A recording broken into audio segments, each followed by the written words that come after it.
लूका रचित सुसमाचार। पहले वीडियो में हमने लूका द्वारा यूहन्ना बपतिस्मा देने वाले और यीशु का चित्रण देखा, जो पुराने नियम में बताई गई इजराइल की कहानी और परमेश्वर की प्रतिज्ञाओं के पूरा होने के रूप में है। फिर हमने देखा कि यीशु अपने सेवा कार्य का आरंभ करता है और इजराइल के कंगालों में परमेश्वर के राज्य के सुसमाचार को प्रस्तुत करता है, ऐसे लोगों में जो सामाजिक रूप से निचले स्तर के थे, और उनमें भी किया जो बाहरी थे। और यीशु सिखाता है कि उसका राज्य विपरीत राज्य है, वो हमारी आम सामाजिक धारणा के विपरीत है। इस भाग का अंत इस बात से होता है कि लूका हमें बताता है कि कैसे यीशु नया मूसा है, जो यरूशलेम में अपनी मृत्यु के द्वारा नए निर्गमन को लाने वाला है। और इस प्रकार हम पुस्तक के बड़े मध्य भाग में आते हैं, जहां यीशु अपने नवनिर्मित इजराइल को यरूशलेम की ओर यात्रा पर ले जाता है।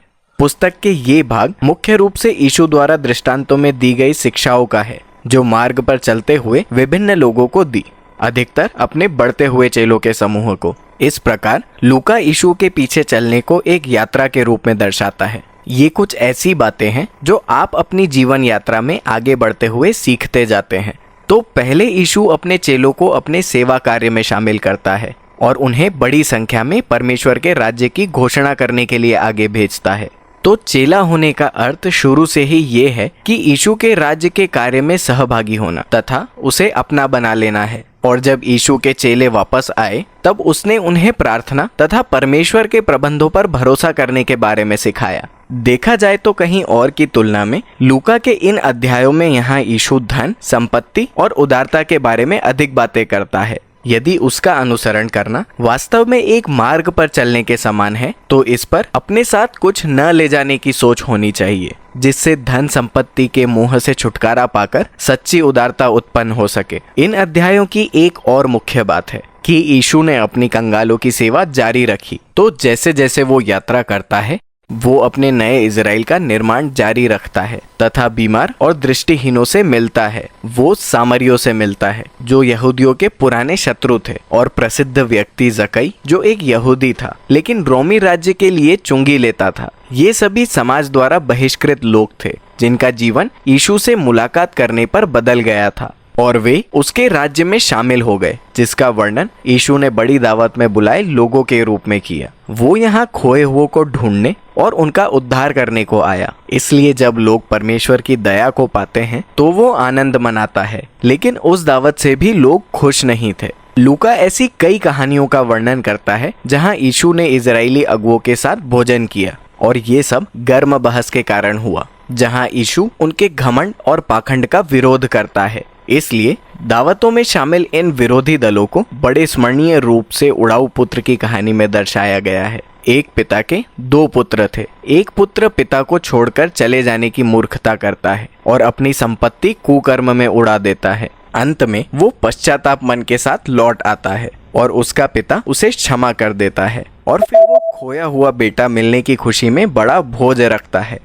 लेकिन बड़ा बेटा, जिसने अपने पिता को कभी नहीं छोड़ा था, उसे बुरा लगता है। वो पिता द्वारा उड़ाऊ पुत्र के लिए दिए गए बड़े भोज का विरोध करता है। अब इस प्रसिद्ध दृष्टांत में यीशु अपने राज्य के पूर्ण उद्देश्य का परिचय इन अगुओं से कराता है। उसकी दावतें बताती है कि किस प्रकार परमेश्वर सभी प्रकार के लोगों का अपने परिवार में स्वागत करता है। प्रवेश करने के लिए केवल नम्रता और पश्चाताप की जरूरत है। इसलिए ये मुख्य रूप से उन इजरायली अगुओं की दुर्दशा पर प्रकाश डालता है, जिन्होंने यीशु और उसके इस विपरीत राज्य को नकार दिया था, और यीशु का विरोध बढ़ता ही चला गया। अंत में वो फसह पर यरूशलेम पहुंचता है। जब वो शहर के निकट आता है तो रोता है। उसके चेले मसीहा के रूप में उसका स्वागत करते हैं, लेकिन इजराइल के अगुए इस बात की निंदा करते थे। वो जानता था कि उसके शांति के राज्य का इनकार करके इजराइल रोमी राज्य के विरोध और बगावत के रास्ते पर आ जाएगा, जो शहर के पतन का कारण बनेगा।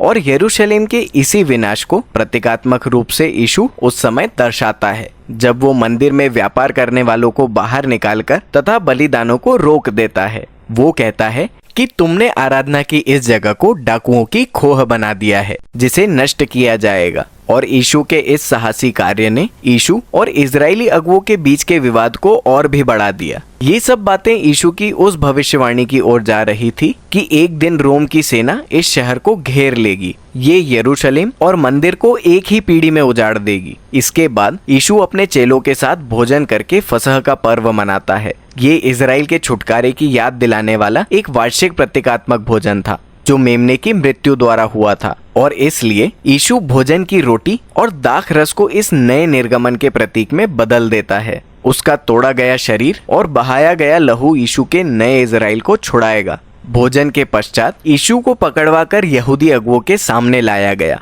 और इस बात का मुकदमा चलाया गया कि वो राजा होने का दावा करता है। लूका इस बात पर जोर देता है कि यीशु निर्दोष है। रोमी राज्यपाल पिलातुस भी यीशु के निर्दोष होने का 3 बार दावा करता है। यहाँ तक कि हेरोदेस, जो गलील का शासक था, उसे भी यीशु पर दोष लगाने लायक कोई बात नहीं मिली। लेकिन उन अगुओं ने पिलातुस को आखिरकार मजबूर किया कि वो यीशु को क्रूस पर चढ़ा दें, और ऐसा हुआ। अपनी दर्दनाक मृत्यु में भी यीशु ने परमेश्वर के उस प्रेम और दया का उदाहरण दिया जिसकी उसने शिक्षा दी थी। जब सैनिक उसे क्रूस पर चढ़ा रहे थे तो उसने उन्हें परमेश्वर की क्षमा दी, और फिर एक अपराधी जो यीशु के साथ क्रूस पर चढ़ाया गया था, उसने जाना कि यीशु कौन है। वो कहता है, जब तू अपने राज्य में आए तो मेरा स्मरण करना। और यीशु के अंतिम शब्द उस मरते हुए अपराधी को आशा देने वाले थे, तू आज ही मेरे साथ स्वर्गलोक में होगा। और फिर दया और करुणा के अपने इस अंतिम कार्य के साथ यीशु ने प्राण त्यागे। उसके शरीर को कब्र में रखा गया, और सप्ताह के पहले दिन यीशु के कुछ चेले कब्र पर आए और उन्होंने पाया कि कब्र खाली है, और वहां 2 स्वर्गदूत थे जिन्होंने उनसे कहा कि यीशु जीवित हैं और वो मरे हुओं में से जी उठे हैं। तो वो विस्मय से भरकर वहां से चले गए। और ठीक यहीं लूका एक बड़ी खूबसूरत घटना का वर्णन करता है। यीशु के 2 चेले यरूशलेम से इम्माउस की ओर जा रहे थे। यीशु की मृत्यु से उनके दिल टूटे हुए थे, और फिर अचानक यीशु उनके पास आ जाते हैं, उनके साथ चलने लगते हैं, लेकिन वो उन्हें पहचान नहीं पाते।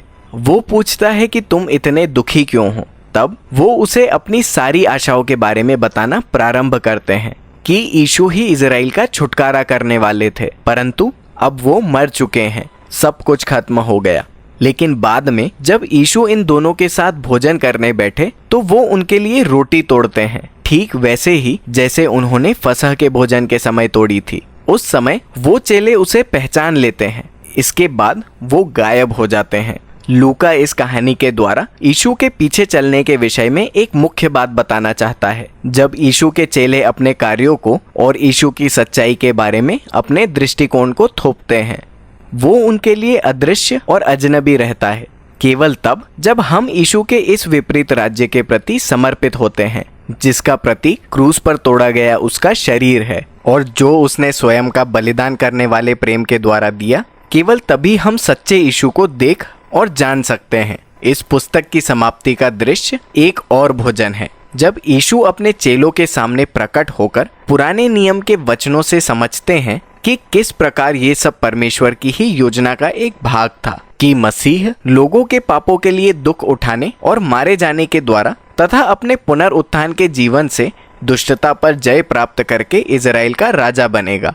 और इसलिए अब जैसे शमून भविष्यद्वक्ता द्वारा अध्याय 2 में प्रतिज्ञा दी गई थी कि यीशु का राज्य इजराइल से बाहर भी फैलेगा, वैसे ही सारे जगत के लिए परमेश्वर की क्षमा का प्रचार किया जाएगा। सभी को यीशु के पीछे चलने का बुलावा है, परंतु यीशु अपने चेलों से कहता है कि यरूशलेम में ही रहकर पवित्र आत्मा पाने का इंतजार करो, जिसके द्वारा तुम इस काम को करने की सामर्थ्य पाओगे। ये बात अवश्य ही आपको लूका द्वारा लिखी गई दूसरी पुस्तक पढ़ने की ओर ले जाएगी, प्रेरितों के काम की पुस्तक। अभी तक के लिए लूका रचित सुसमाचार में बस इतना ही।